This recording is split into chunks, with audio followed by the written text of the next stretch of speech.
Hello everyone, बहुत ही अच्छी खबर निकल के आ रही है कि एसएससी सीजीएल 2023 टीयर 1 के जो एग्जाम डेट्स हैं वो डिक्लेयर कर दिए गए हैं एसएससी के द्वारा।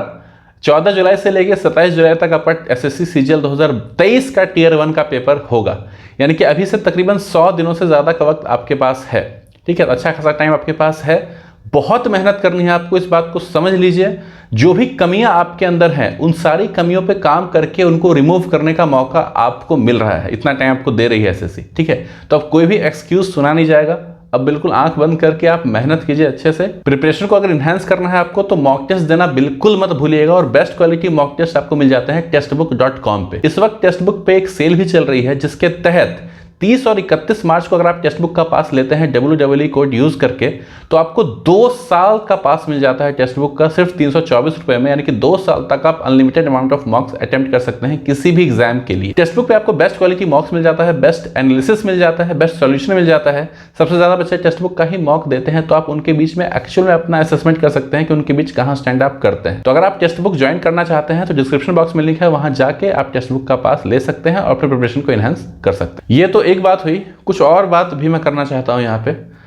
पिछले कुछ वक्त से मैं YouTube पे ऑब्जर्व कर रहा हूं कि बहुत एक पॉल्यूटेड माहौल बनाने की कोशिश की जा रही है, लेकिन माहौल बहुत गंदा हो चुका है और काफी वक्त से ये दौर चल रहा था, कम होने का नाम नहीं ले रहा था। तो मुझे लगा कि अल्टीमेटली इसके बारे में बात करना बहुत जरूरी है। एक लाइन में अगर बताऊं तो हो क्या रहा है कि जो लोग सिलेक्शन लेते हैं किसी भी कॉम्पिटिटिव एग्जाम्स में, स्पेशली सीजीएल की बात कर रहा हूं मैं यहाँ पे, तो उनके सक्सेस का क्रेडिट लेने का दौर चल रहा है। अलग अलग लोग अपने बेनिफिट के लिए उनका क्रेडिट लेने की कोशिश कर रहे हैं। ठीक है, या तो सही तरीके से या गलत तरीके से, जो भी है। मेरा ये मानना है दोस्तों, मेरा अपना एक्सपीरियंस ये है कि कोई भी एस्पायरेंट अगर सेलेक्ट होता है, ठीक है, तो सबसे बड़ा कंट्रीब्यूशन होता है उसका खुद का, कि वो उसने खुद कितना एफर्ट दिया।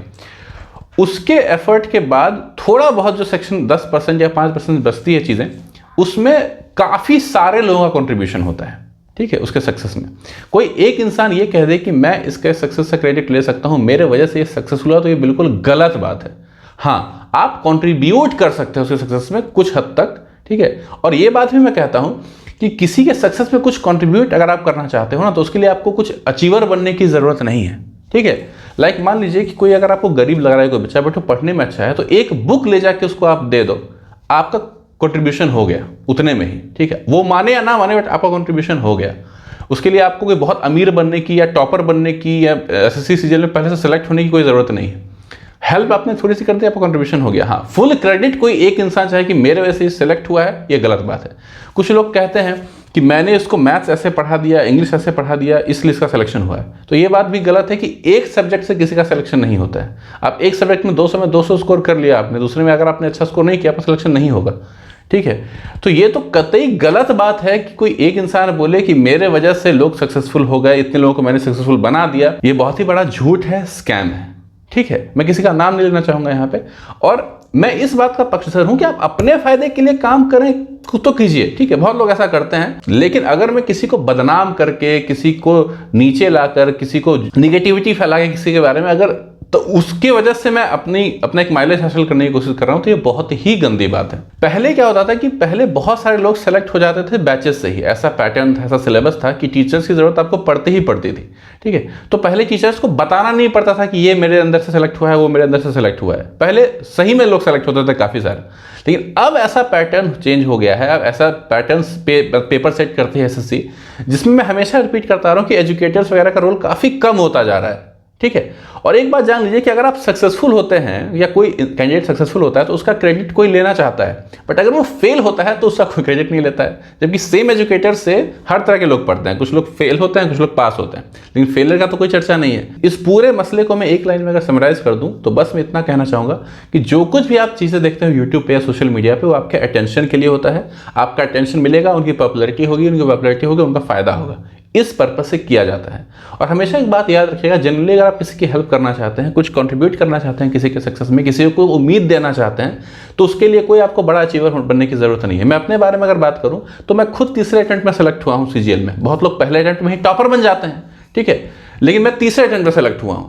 उससे तो मुझे यूट्यूब चैनल बंद कर देना चाहिए। ठीक है, लेकिन स्टिल मैं वीडियोस बना रहा हूं, बहुत लोग देख भी रहे हैं। ऐसा क्यों? क्योंकि जो भी मैं आपको सजेशंस देता हूँ, जो भी मैं एडवाइस देता हूँ, जो भी चीज़ें मैं आपको मटेरियल्स रेफर करता हूँ आपको पढ़ने के लिए, स्ट्रेटजी बताता हूँ, उससे आप कनेक्ट कर पाते हो, रिलेट कर पाते हो। आपको लगती है कि नहीं ये सही तरीका है पढ़ने का, ऐसे पढ़ूंगा तो शायद हो सकता है मेरा सिलेक्शन। आप लोग इंप्रूवमेंट महसूस करते हो, ठीक है। तो किसी को अच्छी बातें बताने के लिए, किसी को गाइड करने के लिए आपको कोई बहुत ज़रूरी नहीं कि आप बहुत अच्छा टॉपर बनोगे, अचीव करोगे तभी आप अच्छा गाइड कर पाओगे, और नहीं बनोगे तो नहीं कर पाओगे, ऐसा नहीं है। सब आपके इंटेंट के ऊपर है, ठीक है। इसलिए कभी किसी की हेल्प करने का मन हो तो कुछ सोचो मत, डरो मत कि लोग क्या बोलेंगे, मजाक उड़ाएंगे या कुछ, ठीक है। जब मेरा सिलेक्शन नहीं हुआ था तब भी मैं गाइड किया करता था, लोग मजाक उड़ाते थे, गालियां देते थे, तो मैंने अपना काम कभी चेंज नहीं किया। आज से 4 साल पहले मैं जैसी वीडियोस बनाता था आज भी वैसी वीडियोस ही मैं बना रहा हूँ। मैंने अपने काम में कभी भी रात्रि भर में चेंज नहीं किया है। आखिर में बस एक रिक्वेस्ट करना चाहूँगा, हाथ जोड़ के, ये सब चीज़ें बंद कर दीजिए। अच्छा नहीं लगता है बिल्कुल भी ये सब देखना। अपने बारे में बात करूँ तो मैं तो सबको माफ़ कर चुका हूँ। जिस दिन मेरा सिलेक्शन हो गया, एक मुकाम मैंने हासिल कर दिया, तब से मेरे मन में किसी के बारे में कोई नेगेटिव फीलिंग्स है ही नहीं। बट ये सब चीज़ें देखता हूँ तो थोड़ा सा फिर से मन में वही नेगेटिविटी आनी शुरू हो जाती है। और अगर मेरे अंदर आ रही है तो एस्पायरेंट्स के मन में कितनी आएंगी। तो ऑब्वियसली उनका भी फोकस कहीं ना कहीं आप भटका रहे हो प्रिपरेशन से। आप मेहनत से पढ़ाइए बच्चों को, उनके प्रिपरेशन में कंट्रीब्यूट कीजिए। क्रेडिट तो बच्चे दे ही देंगे अगर वो उनको देना होगा तो, ठीक है। तो फिलहाल इस वीडियो में इतना ही, मिलते हैं बहुत जल्दी अगली वीडियो में, तब तक के लिए बाय बाय।